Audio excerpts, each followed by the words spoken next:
Hello everyone. Are you feeling disruptive? Yes, good. So I want to talk about workplace savings and why I think the status quo needs disrupting. I've been in disruptive technology all my working life. Over the last 30 years I started 5 tech businesses. In the last couple of years I invested in several, about 8 or 9, mainly in fintechs. I'm in well-being. The most disruptive time I experienced was around 1997, early days of the dot-com. Remember those days? Remember when the modems used to squeak and the pictures gradually downloaded on your screen? I started a business building e-commerce websites for retailers. It was a tough time, I tell you. We spent a year trying to persuade people to sell goods online. I remember lots of the phone calls. Hello, is that the FD of Next? I'd like to sell you a website so you can sell your clothes online. People will never buy clothes over the internet, thank you. I wish I'd taped some of those conversations. But then over time, it became good and we ended up building e-commerce sites for lots of the big retailers. And then closer to home, in 2002, I launched a flexible benefits platform, very early days in Flex. 2012, we launched one of the very first auto-enrollment platforms in the UK, which had over 3 million people on the platform. Why am I telling you this? It's because I think I've spotted a new trend in workplace and there's an opportunity to disrupt the market, and that's what I'm looking to do. So I'd just like to share my thoughts with you. Hopefully we'll have some time for questions at the end. So what's the problem that we're trying to address? People aren't saving enough, we know that. An increasing number of people in the workforce aren't engaged by pensions. And those that do save aren't really making smart decisions. There's a lot of stats being thrown around about the lack of savers in the UK. You've probably heard a lot of them. You might have heard some of them today. Over 16 million people have less than £100 in savings. About 24% of the workforce have less than a month's salary in savings. One I saw last week, over 50s, 20% of them, 1 in 5, have no savings whatsoever. It's a big problem. So why aren't people saving? Partly, many of them are already in too much debt. They can't afford to save. They're trying to get out of a hole. A lot of them, they're just not financially aware. There's not been sufficient impactful education to encourage people to save. And also, savings aren't that engaging, are they, really? When was the last time you saw an Instagram post about somebody saving money? You just don't see it. So we need to sort of try and help people to get into different saving habits. Auto-enrollment has helped in terms of getting more people saving for retirement for the first time, but it's not really working for member engagement. 39% of people auto-enrolled didn't realise they were in a pension scheme. 80% of them had no idea how much money was in their scheme. So it's not really working as an engagement tool. And part of the reason, I think, is because for most people, pensions is just too far out. It's not here and now. It's not relevant today. So they're just not engaged by it. So that's the problem that we're trying to address. And the other thing is, savings isn't just about retirement. What about all those life events that are in front of us that we've got to fund over the next sort of few years? And some of them are discretionary. Holidays, new car, those sorts of things. Some of them are big, expensive expenses. Weddings. Do you know the cost of the average UK wedding? I know, because my daughter's getting married next July. 28k. Where'd you get that sort of money from? My daughter's not average. It won't be 28k. And a lot of people are paying for their own weddings. So how do you save for these sort of capital events that come along the way? And some of them aren't discretionary. It's just day-to-day expenses. I saw a stat recently. In the last 12 months, 48% of employees have borrowed money to pay for basic needs. So if they've got no saving reserve, they're just going to get more and more in debt. So that's the problem that we're trying to address. And why this is really timely now, two key things. The conversation we're having with most of the companies that we talk to are a growing number of the workforce are millennials. I know, you've probably fell up here in this stat. because a lot of people do sort of quote it, but the reality is over half of the workforce within the next few years will be millennials. And we're putting a lot of money into their pension pots. Do you think they're really engaged by that? They're not. What do they really want? You know, they want savings to help them with their short to mid-term needs. For most of them, their top priority is saving to get on the property ladder. That's what they're going to be really engaged by. And at the other end of this pay scale, you've got an increasing number of people who are affected by the reduced annual and lifetime pension allowances, and they can't receive any more company pension contributions because of the tax penalties. So what do you do for them?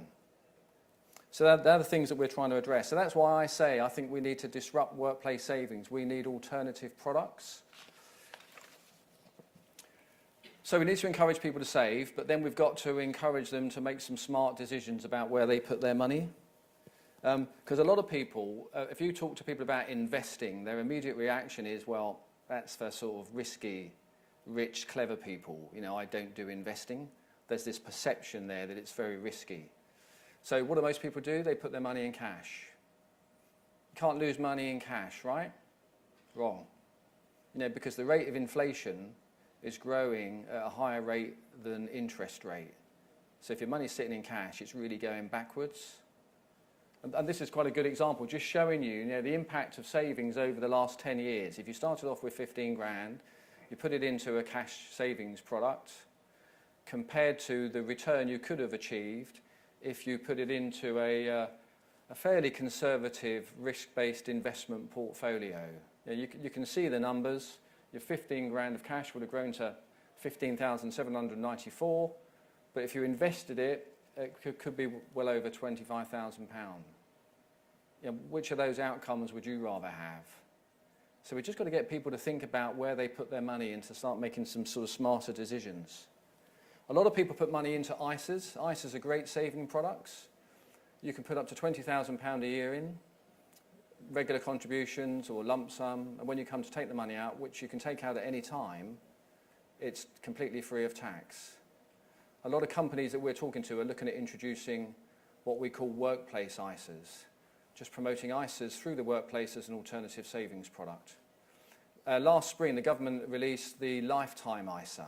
You heard of the Lifetime ISA? So really designed to help people start saving from a young age. It's a great boost if you qualify. So if you're aged between 18 to 39, you can start a Lifetime ISA.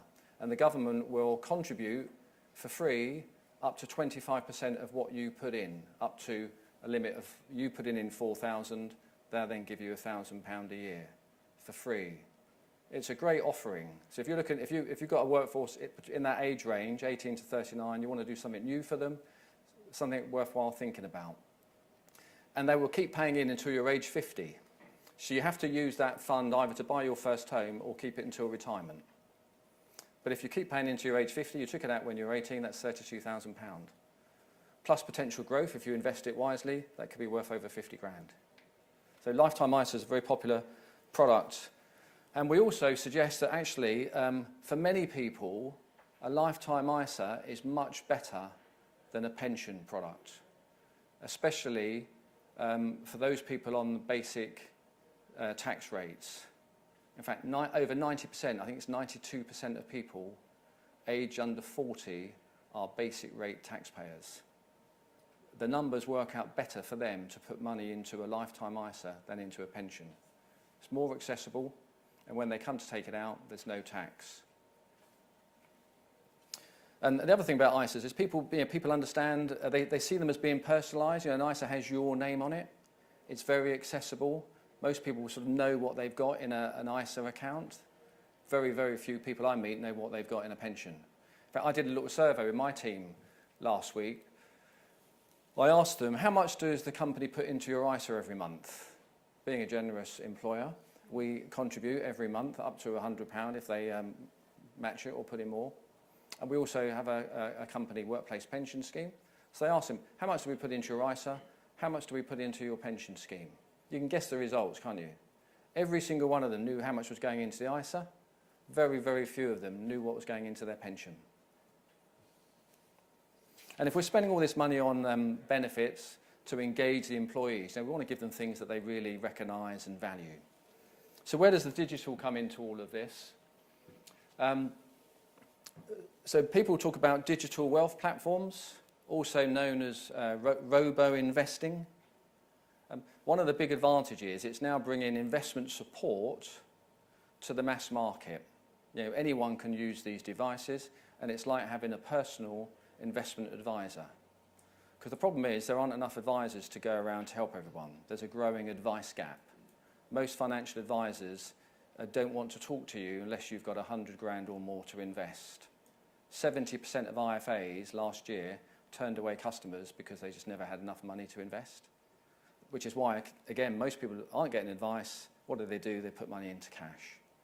So with robo-investing platforms, we're now supporting everyone, you know, the mass market, regardless of their financial position. Think of it just like shopping on Amazon, but you're buying investment products rather than TVs or other consumer goods. You know, it's sophisticated technology, but very simple, very engaging to use. And we're seeing some trends emerging now. So there's quite a lot of consumer financial apps out in the marketplace. They've been around for a few years now. We're seeing some of them offering what's called a rounding service. So they round up your expenditure to the nearest pound. So if you buy a cup of coffee for £2.80, they'd stick 20p automatically into your savings account. So you're just trying to get people into little saving habits, bit by bit. I think in the workplace, you could take that concept, maybe, and automatically divert any savings made through your voluntary benefit discount platform and drop those into a savings account, just as an example. And one of the great things about the workplace to encourage people to get into good savings habits is that we can offer them the convenience of saving directly from pay. So they start to save money every month before they go out and spend it. And a lot of the companies that we're talking to are looking at matching ISA contributions, like I mentioned earlier on, as an alternative or a complement to pension contributions. So let them shift some of those pension contributions into an ISA. Just get them into good sort of savings habits.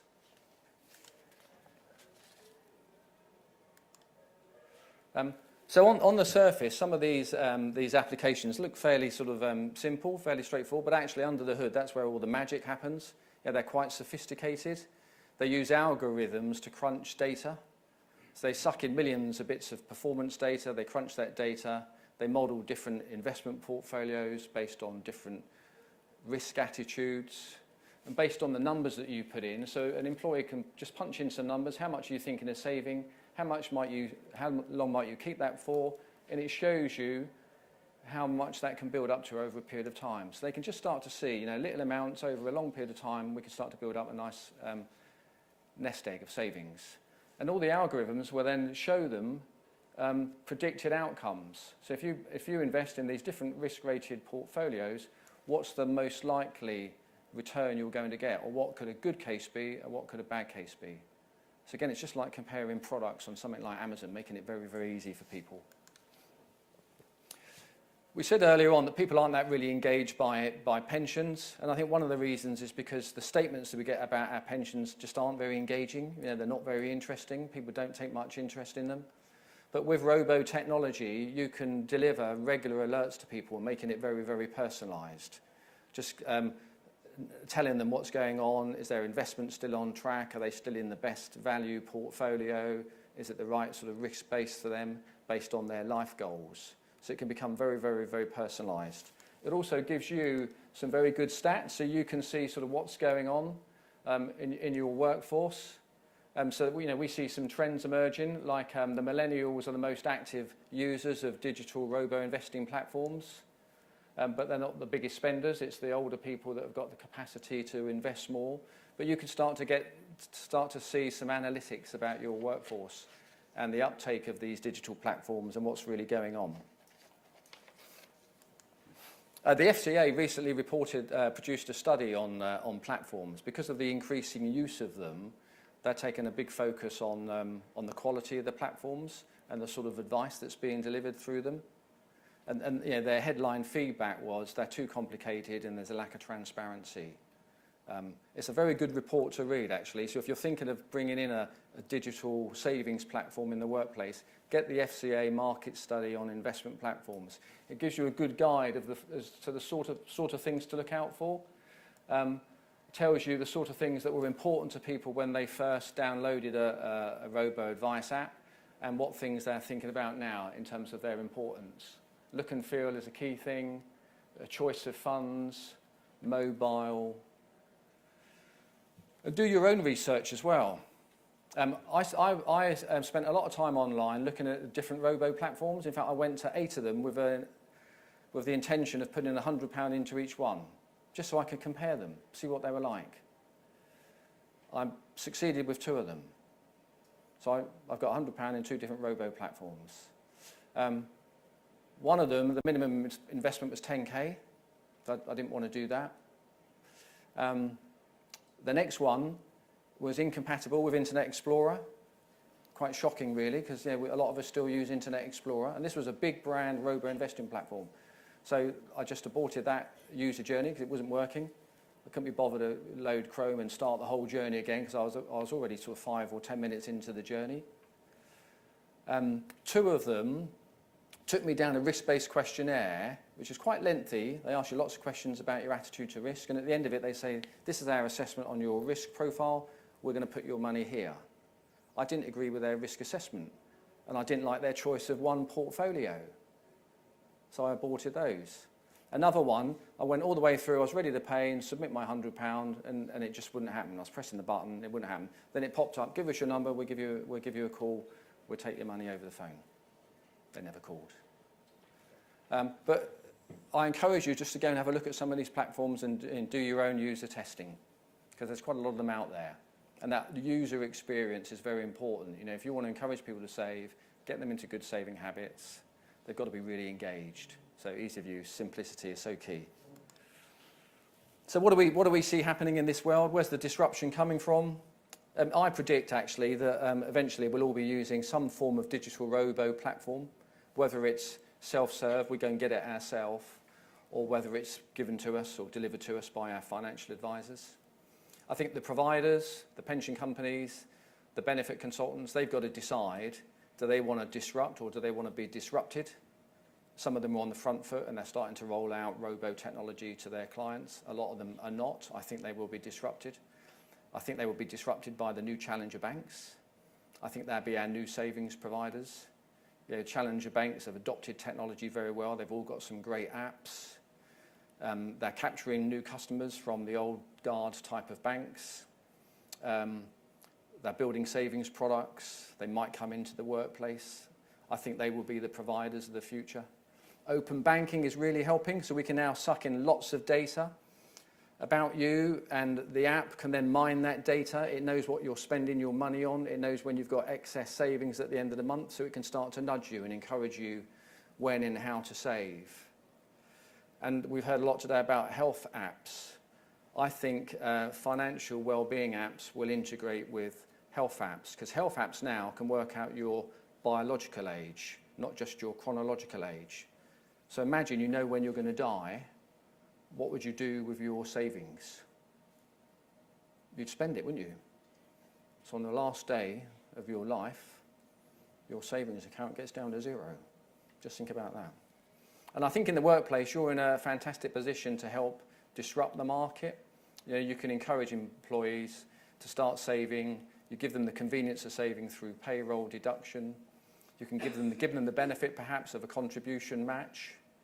And you give them the comfort of your endorsement. That will encourage people to get savings. So thanks for listening. I'd just like to leave you with a thought. Whoever said that? Anyway, happy to take any questions if we've got time, Maggie.